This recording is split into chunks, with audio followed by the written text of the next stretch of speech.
এখন বর্তমানে ডলারকে পর্যন্ত ছাড়িয়ে যাচ্ছে, সারা দুনিয়াকে টেক্কা লাগায় দিয়েছে।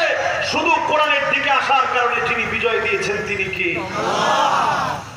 আর যদি নিয়ত নিতে পারেন কোরআনের দিকে যদি ফিরে আসে, জালেমদেরকে যিনি হটায় দিলেন, জালেমদেরকে পরিকল্পিতভাবে যিনি সরায় দিলেন, কোরআনের দিকে আসলে যিনি বিজয় দিয়ে দিবেন তিনি কি? আর যদি মুখ ফিরায় নেন, আযাব আসতেছে, যিনি ধরবেন, পাকড়াও করবেন, আযাব থেকে বাঁচার উপায় নেই।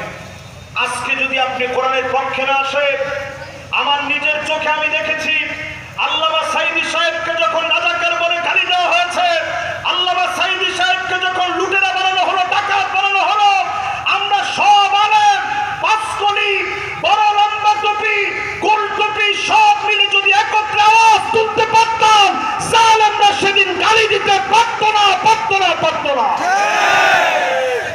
সেদিন আমরা তা করতে পারি না।